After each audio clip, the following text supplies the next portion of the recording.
4 বছর পর নিজের বাসায় ফিরছে আহান। বাসার কলিং বেল বাজাতেই সাথে সাথে একটা মেয়ে দৌড়িয়ে এসে দরজা খুলে দিল।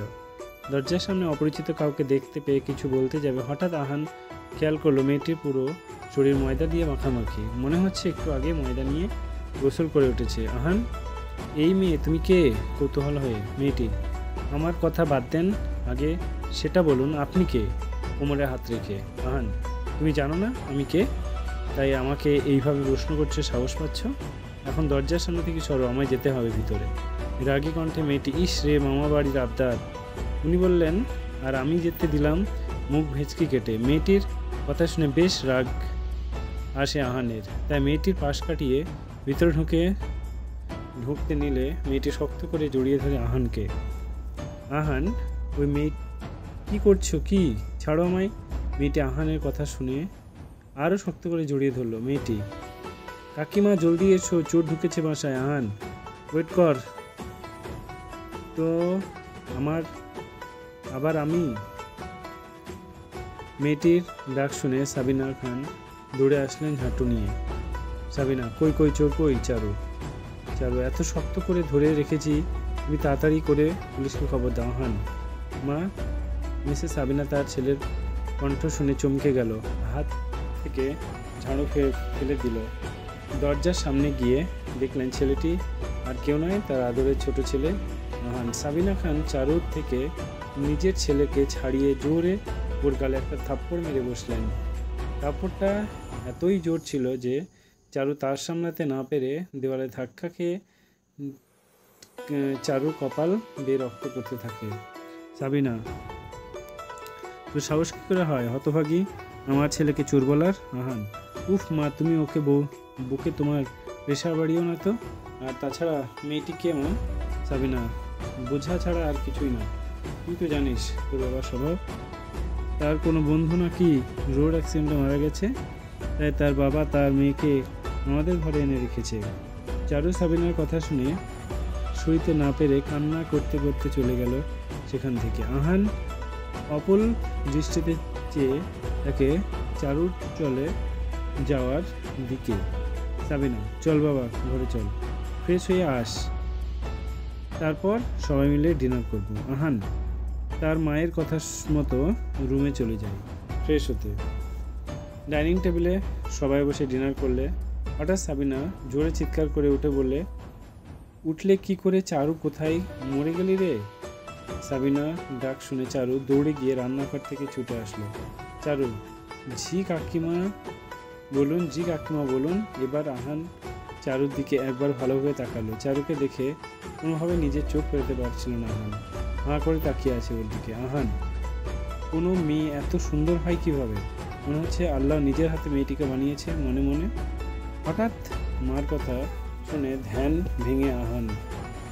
সাবিনা, কিরে নবাবজাদি, খাবার বের দিবি নাকি শুনি? মিরাজ খান তার বউয়ের কথা শুনে, উফ সাবিনা, তুমি এত সময় এত বেশি বাড়াবাড়ি করে কেন বলো তো? মিরাজ, চারু মা বসো, আমাদের সাথে ডিনার করো। চারু মিরাজ সাহেবের কথা শুনে একটা চেয়ার নিয়ে যেই বসতে যাবে তখনই মিসেস সাবিনা বলে উঠলেন, এই মেয়ে, তোর তো সাহস কম নয়। সে বলল, আর তুই বসে পড়লি? মায়ের কথা শুনে বেশ রাগ করে আহানের, কিন্তু নিজের রাগ কন্ট্রোল করে সে চেয়ার থেকে উঠে গিয়ে, আহান মা, আমার একটা জরুরি ফোন করতে হবে, তাই ডিনার নিজের রুমে করব। আহান চারদিকে এই তাকিয়ে, এই মেয়ে, মা কি বললো শুনতে পাওনি? চেয়ারে বসে না থেকে আমার রুমে আমার খাবার নিয়ে এসো, কথাটি বলে চলে যায় আহান। কিছুক্ষণ পর চারু খাবার নিয়ে আহানের রুমের সামনে আসলো। খাবার হাতে নিয়ে চারু, ভাইয়া আসবো? আহান, এসো। অনুমতি পেয়ে চারু আস্তে আস্তে আহানের রুমে প্রবেশ করে, চারু, ভাইয়া খাবার? সরি সকালের জন্য, আমি বুঝতে পারিনি। আপনি? আহান মাথা নিচু করে। আহান, খাবারের টেবিলে রাখো। চারু আহানের কথা মতো খাবার টেবিলে রেখে যেতেই নিবে, ঠিক তখনই আহান বলে উঠল, এ মেয়ে, আমি তোমাকে যেতে বলেছি? চারু, না মানে ভাইয়া। আহান চারুর সামনে গিয়ে চারুকে সোফায় বসিয়ে দেয়। আলমারি থেকে ফার্স্ট এক্স বক্স বের করে চারুর সামনে হাঁটু গেড়ে বসে ব্যান্ডেজ করতে নিবে। চারু বলে উঠল, ভাইয়া কি করছেন? আহান, দেখতে পাচ্ছ না ব্যান্ডেজ করছি, কতখানি কেটে গেছে। চারু কপাল হাত রেখে আহানের হাত ওর কপাল থেকে সরিয়ে, ভাইয়া আমি করে নিব। আহান, এই মেয়ে চুপ করে বসো, নাহলে থাপ্পড় মেরে সব দাঁত ফেলে দেবো। চারু আহানের কথা শুনে পাইপে চুপ করে থাকে। তারপর আহান চারুর কপালে ব্যান্ডেজ করে দেয়। আহান, খাবারটা কে বানিয়েছে? শান্ত গলায়। চারু, আমি। চারুর কথা শুনে মুচকি হেসে আহান খাবারের প্লেটের দিকে খাবার খেতে শুরু করে, এক লানা মুখ দিয়ে। আহান যাচ্ছি কথাটি বলে মুখ থেকে খাবার ফেলে দেয় আহান। এইটা খাবার নাকি বিষ? মেয়ে কি বলছো? কি বানিয়েছো তুমি?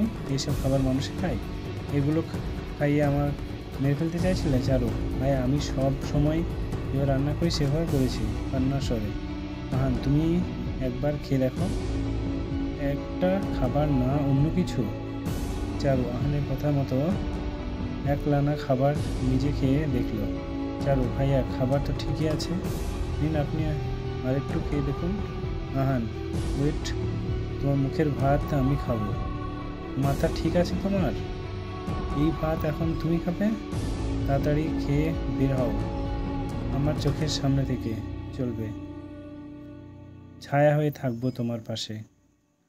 যদি কবিতাটা ভালো লাগে চ্যানেলটা সাবস্ক্রাইব করে সঙ্গে থেকো এবং বন্ধুদের সঙ্গে শেয়ার করো বেশি বেশি করে। Thank you, all the best.